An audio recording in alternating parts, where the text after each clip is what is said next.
Hey everyone, Daniel here from Team Kuribrohs. I am joined with Kuribrohs' own Ping Xiao. And Ping, you finished fifth place at a regional this weekend, is that correct? Correct, yes. So, first off, where did you play? I played in the London regional, the Dark Sphere. Re Nice. And what deck did you play for this regional? for this regional, I wanted to have a bit of fun because it was in London. So it's Mm-hmm. basically like a locals for me. So I decided to just take pure Ancient Warrior to the event. So, pure Ancient Warrior, and you finished fifth place out of 130 players? 6 round, 6 win, 1 loss, and 1 draw. Nice. Yeah, well, I mean, do you want to get into the deck list? I'm sure most people haven't seen ancient warriors at the top tables of their locals or regionals. Sure, we'll go through the deck list first, then I'll give you some thoughts about it. Because Mm-hmm. honestly, I'm just as surprised as anyone else who's watching this video. Cool. So Sounds good. to start off, the best card in the deck will have Tenki, because this card is literally the best card in the deck, and when it resolves, it's a literal +1 of 2 monsters. Mm-hmm. Then the heart of the deck is a general. It's a level 4 Ancient Warrior Water guy, which is a Master Sun Moon. He is literally the heart of the deck because his effect allows you to discard a card or send one card from your field to search for any Ancient Warrior monster. So he's a searcher for your entire deck. Mm-hmm. And obviously, if you have Tenki, Tenki is a free discard. It's a Right. free discard or no, sorry, it's a free send from your field. Next is the Dark Ancient Warrior Rebellious Lufeng. Now, he's very good in a pure Ancient Warrior deck. He's a 2800 body, and he can be special summoned just by you having the biggest Ancient Warrior on the field. And in this format, you're guaranteed to special summon him from your hand every turn, guaranteed, because your opponent's not going to have the biggest one. Mm-hmm. He also have a quick effect in the main phase where he can just destroy the biggest monster your opponent has. So he's a big body that can pop a monster when he's summoned as a quick effect. Now, to get to Master Sun Moon, we also play triple Small World. Now, although Small World's a -1, it is very important because it gets to the generals. Because this card is Right. the heart of the deck. So we play 3 Small World. Now, every monster in this deck is a Beast Warrior, but once you start looking through them, they are either water, wind, or dark, and a lot of them have different attributes. So with that in mind, Small World can effectively become any monster in your deck, but most of the Mm-hmm. time it's this guy. Right. So when Small World came out, it boosted consistency by a lot, making up for the lost consistency from Tenki going to 1. Now, for the next most important Ancient Warrior, we have the level 7 Wind guy. So this is Roy Guan Yu. He's effectively a Cyber Dragon. And when your opponent has more monsters than you do, he can also pop one face-up monster your opponent control as well. So when you're going second, which you should be going to, this deck is designed for going second, you special summon this guy for free. You can pop a free card. Then his blanket protection effect prevents your other Ancient Warrior monsters from being targeted. So by dropping Guan Yu, then summon Sun Moon, so you can protect Sun Moon from things like Vader and Imperm. Mm-hmm. More importantly, he's a free special summon, so that makes it very important. And he also has 2500 attack, so they're all really big. Yeah. So he's important. Then we get to the next one. So this is Struga Kong. He's level 4 Wind, and he has 2 important effects. Now he's a bit of a brick when you draw him, but if you add him from your deck to your hand by an Ancient Warrior card, his only effect allows you to special summon himself.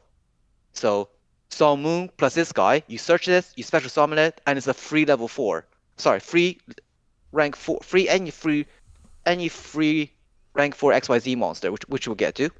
Mm-hmm.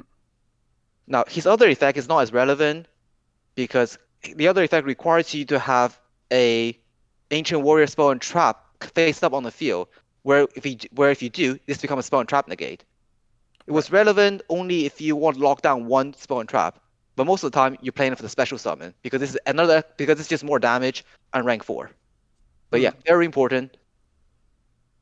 And for the last two ancient warrior, we have this is a Valiant John De. His effect is really simple. If you control 2 other ancient warrior, he's a free special summon. And the reason why you play one of him is for the OTK potential, because this guy is 2700 attack.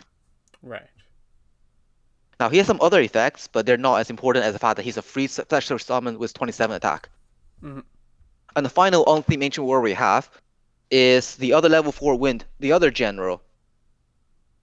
To be honest, this is one of the weaker card in the deck, but you play him because you need normal summons in the deck to trigger your 3 visit, which I'll show you in a second. But he does have the draw effect, which comes up occasionally, where if another ancient warrior battles,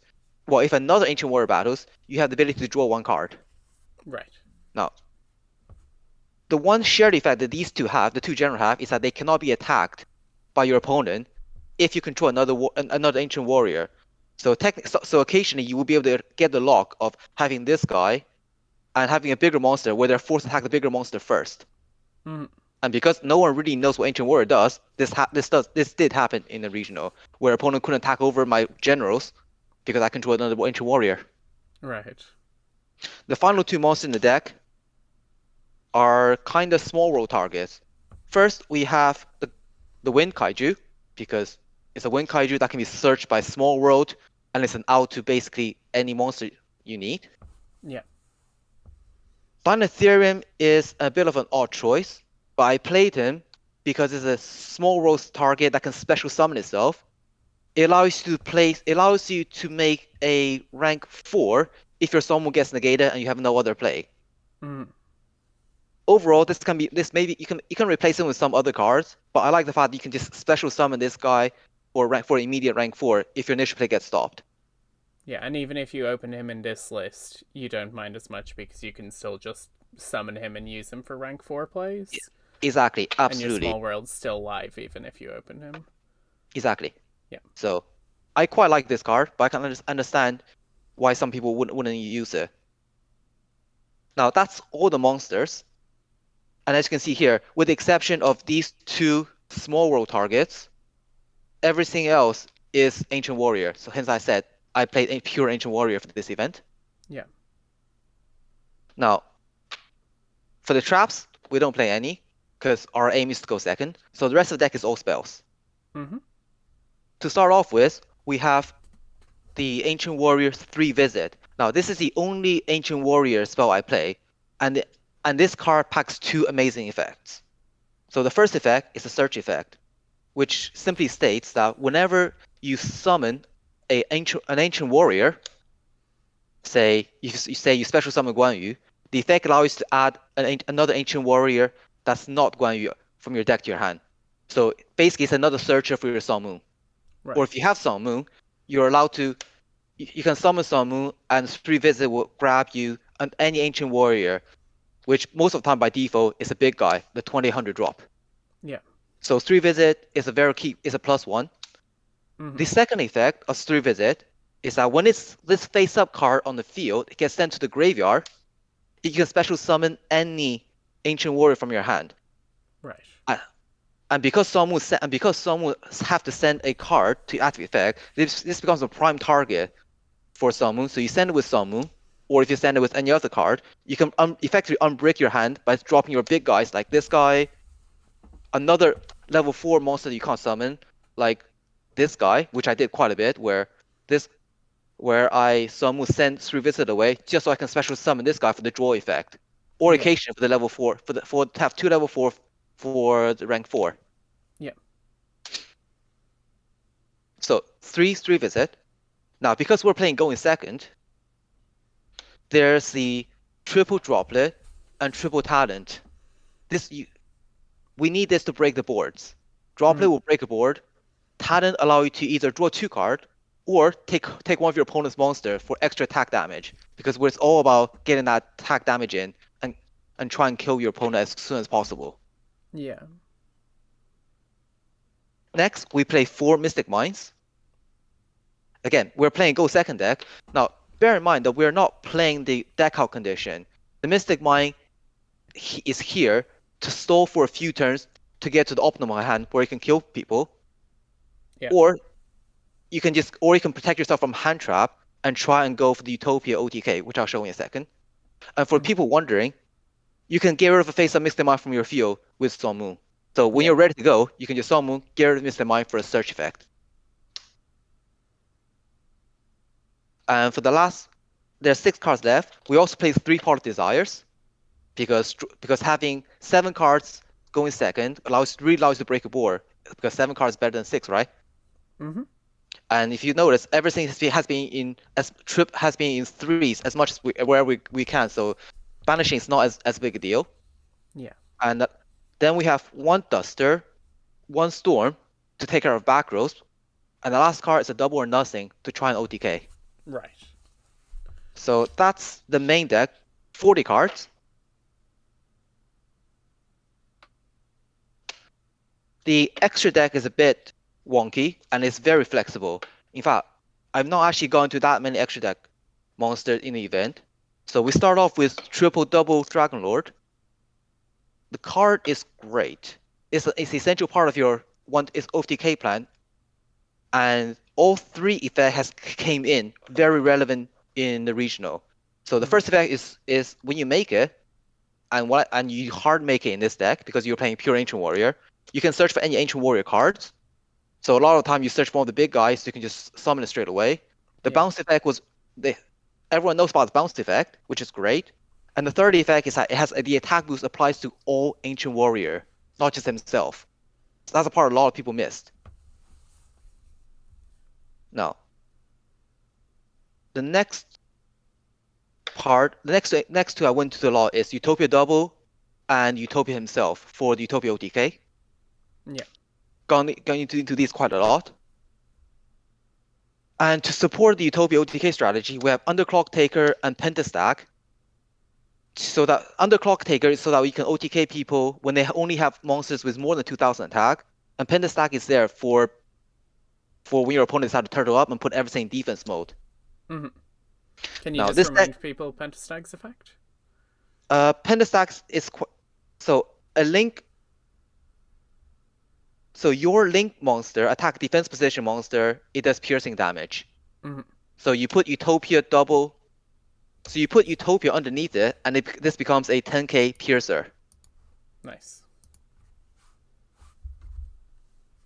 So that these two occasion becomes relevant because you put exactly 4 monsters on the board, 2 of which is often level 4. So you have the option of going to Pentastack, then going to Utopia, undermine against when your opponent has 3 monsters, you can still try and kill them through this combo or through Underclock Taker. Yeah. Now, Utopia Double did get boosted a lot because Forbidden Chalice does drop the attack point by half. So Droplet also helps with the OTK. Mm-hmm. Now, I play the 1 Lightning just to go with the Utopia package. Yeah. For the rest of the deck is rank 4s. We have Tiger King, Baguska, Tornado, Castell, Abyss Dweller, Cowboy, and the last card here Nice. but is the last card here is actually a number what was it? It's a Zeus. But unfortunately I had to return the Zeus. But to be honest, I did not make Zeus, and I didn't make Zeus in the regional since these card was just better, and Exton Knight is always an option for going second if you don't have Zeus. Yeah. I mean, when you're going second, the Zeus is only really being summoned if everything goes wrong, right? Correct, and then you still have to somehow manage to attack with one of these guys, which is relatively difficult. Yeah. The Zeus is more there for the triple attack the talent in case where I can take one of my opponent's XYZ monster and not have to give it back. Right. Yeah. But in terms of the event, the only XYZ monster I went into I did go into all 3 in one game. This, Tornado Dragon for the back row, Dweller against. These were realistically these were the only monsters I went into during the regional. For all 8 rounds. The rest of these spots, they are very flexible. You can be whatever you need to. Yeah. So that's the side deck. So that's the extra deck. And the side deck, so the side deck is very relatively simple. We have 3 nib, 3 draw, 3 imperm, 2 cosmic cyclone and a reboot, along with 3 evenly match. Now the reason why I'm siding in like 9 hand trap is because after game 1, once your opponent realizes what you're doing, there's a chance your opponent might make this deck go first.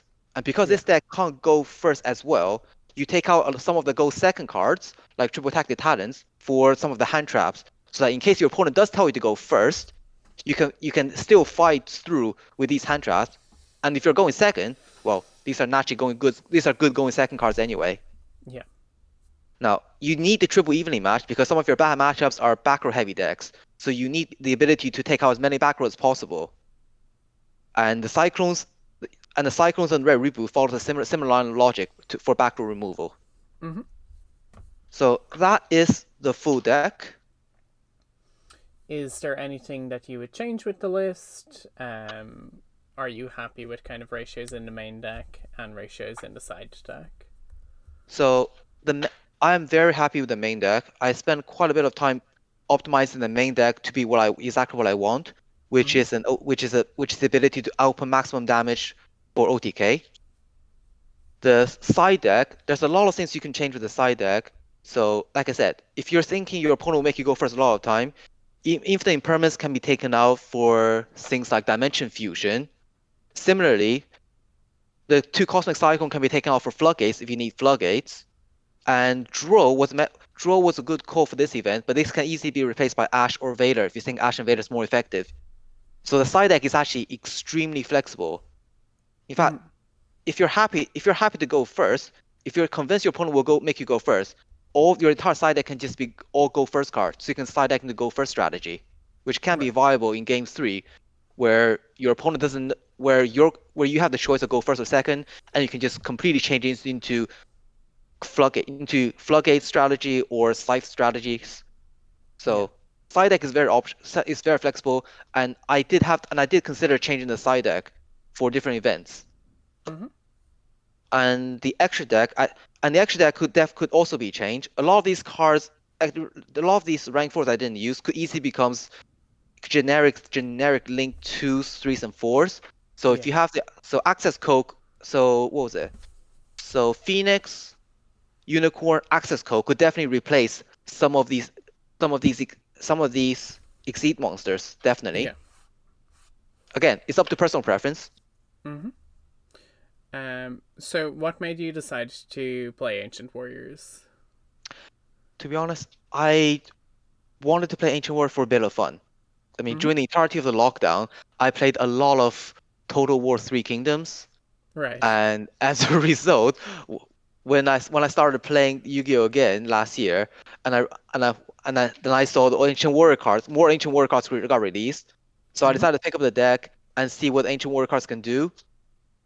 And the more I played it, the more I enjoyed how the deck just tries to effectively blitzkrieg your opponent. And because this was a regional event, basically in London, I didn't really have any stakes, and I didn't have any travel costs. So I decided to just take this deck for a bit of fun. And to be honest, I was just as shocked as anyone else to have made it topping this event. What sort of matchups did you play? What were your wins and losses? I played, out of the 8 rounds, I played practically 7 different decks. Round 1 was Phantom Knight. 2 was Dinosaur. That made a huge board. Yeah. Round 3 was Dragon Link. I had a round 4 draw with a guy who was playing, I guess he was playing Eldritch, Hand Trap, Invoked DPE deck. Right. I mean, I didn't know that game 1 when he just set 5 past. But because he set 5 past, that game took quite a long time for me to win game one, where I couldn't use any of my big guys. Effectively, I couldn't use any of. Basically, I couldn't use this guy, and all my normal summons kind of got stopped because it was playing Trapdoor deck. That game one took a bit of time, and then so that ended up being a draw. I mean, game three I won first, but I couldn't really do any damage because there was like 10 seconds left on the round. Right. Round 5 was against Bird, where I managed to squeak out a win because I was playing a lot of going second cards. Yeah. Round 6 I got super lucky. So round 6 was against Striker, who is traditionally a really bad matchup for this deck. I bricked 3 turns because my hand was full of big monsters that I couldn't drop, and my Striker opponent bricked for 7 turns in a row. Oh wow. So That's really rough. So I was able to just beat him down with this guy for 4 turns before I finally draw this guy for a giant monster attack. Yeah. Game 2 I lost really badly because I was forced to go first, but I did win game 3 by going through the OTK strategy, and he couldn't hit, and he didn't have the monster cards to stop me from OTKing him. He had 2 card back row, but that was a rare situation where I was able to lock down his back rows with this guy, with Drew Kong, and then just summoned everything else next to him. Yeah. For an OTK like this. That was exactly 4 summons, so he couldn't do it. So couldn't play his nib either. Nice. So yeah, the Sky Striker match was super lucky. That was not a matchup I was supposed to win. That should be an auto loss for me. I did lose. I think it was round 7. I did lose to a go second Sorso deck because he won a die roll and went second. He made me go first. He didn't know what I was playing, but he just wanted to go second. Sure. So yeah, I obviously lost that one. He just killed me on his turn 1 when my board was quite pathetic because I went first. Yeah. And that's kind of just a rough matchup. Yeah, that's quite a rough matchup. And then final round 8 was against pure Eldritch. Like this is an actual Eldritch with lots of trap deck. So I got quite lucky in this matchup. I mean, I lost game 1. I lost game 1 because he was playing traps, and I opened a lot of mines, PTTs, and basically a lot of go second card that did absolutely nothing because he just had no monsters. Period. Yeah. Game 2, I got super lucky. I opened 3 evening match versus 5 back. Oh, that's disgusting. So yeah, like I said, I got super lucky in this matchup as well. 3 evening match versus 5 back row, and the second one resolved. So I can just pitch the third one for Samu, and then I just locked him down, spell and trap with Jun Kong for the rest of the game because he was drawing 1 card, and I was locking him with this. Yeah. I mean, he did make a mistake by keeping his anti-spell up face up as his only fake card left instead of keeping one of his engine card. That is. So. Yeah. But the more important part is that I opened 3 evening match versus his 5 back row, one of which was anti-spell. And the last game, he decided he made me go first, and again I managed to have the opening of these 2 guys to lock down his cards, and then when he drew his hand, he shaked his head because he opened the perfect going first hand with things like Solemn Judgment, Border, and the cards to protect Border. Yeah. So yeah, he made a mistake of going second in the final round, which gave me the win because I opened monsters away because I opened the monsters, spawn trap negate, and that was effectively. Oh, I didn't have this, but I did have this opening, which allowed me to basically beat Border because effectively I can just bounce the Border with this and negate a spawn trap with this. Yeah. So yeah, that was pretty much all my matchup. 6 win, 1 loss, 1 draw. And if I'm looking back on the match and I'm talking to my opponents post match analysis, I probably should have lost a few more if my opponents knew what my card did. So if they knew where to stop me, and B, if they made less mistakes because they didn't touch Yu-Gi-Oh for like a month during Christmas. That's fair. Yeah, I mean, do you think that this deck is one that people could consider for regionals, or do you think it is a case that kind of you were playing against people who were a bit rusty, and that kind of made a big difference? So I definitely think this is a deck with a lot of regional potentials, 100%. And the reason why I say that is the damage output from this deck is just absolutely insane. And if you think about it, you have a lot of ways to. If I can show you a lot of different ways to get to 8,000 damage, and all you really need is a combination of two cards. For example, the Water General Sun Moon plus any one of these 4 cards would allow you to get to 8,300 damage going second while popping 2 monsters and bouncing 2 monsters along the way. So you can clear 4 monsters and do 8,300 going second. That's a lot of damage. Yeah. That is because your end board will be this guy, and this guy. Where Lu Fen would have popped the monster. Yeah. Sun Moon would have bounced the monster. This card would have bounced the monster as well. And if you starting play was Guan Yu would have popped the monster. So you have a minimum of 1 pop, 2 bounce, to a maximum of 4 monster removal by going second, just through your engine card. And that is only through a 2-card combo as simple as this guy plus any one of these 4. Yeah. And you can obviously search for any of these cards through. And you can obviously search for any of those guys through Tenki as well as Small World. So yeah. Number of cards is actually increasing by more than you think. And then you also have Desires, which increases the likelihood of seeing your starters. Correct, yeah. And you're playing all of these cards in 3s, except from him, of course. But that's the same theory as why but you don't want to play more than one of him because he's so searchable. Yeah. But that is just one way of doing 8,000. Because if you remember, this card boosts everything by 500. So these guys add up together is roughly, I didn't do the math properly, but it's roughly 8,300 damage-ish. Right. Which is it's over 8,000. That's the key thing. Yeah. Yeah.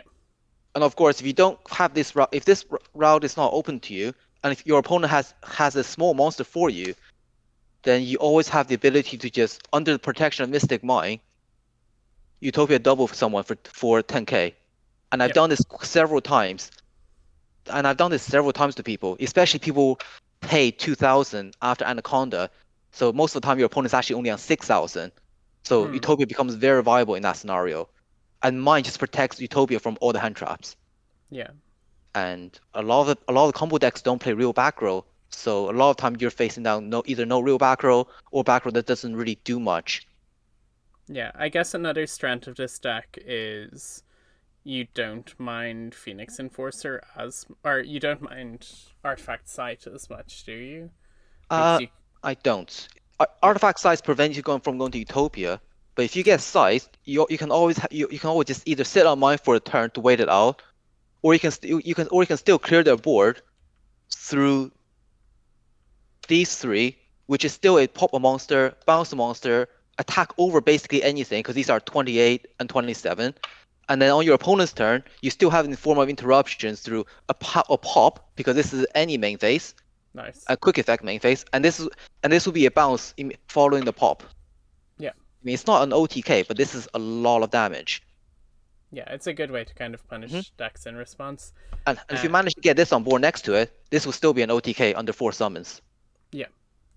Because this is 28, 27, that's 8,200 here. Yeah. No, that's really nice. Do you have any shoutouts you'd like to give out before we finish up here? Shout out to my team, who's King Kuribrohs, because without you guys, I pretty much don't think I'll be playing coming back as much. And other than that, that's pretty much it. Cool. Well, thank you very much for joining us. Again, a lot of the team have been a little sleepy over the past 2 years, so it's very nice to kind of see us getting back to regionals. And I'm sure people will see you soon with more deck profiles and potentially some more exciting brews. It's good to be back, and yeah, I hope you guys see you with another unique brew. Cool. Yeah, thank you very much, guys.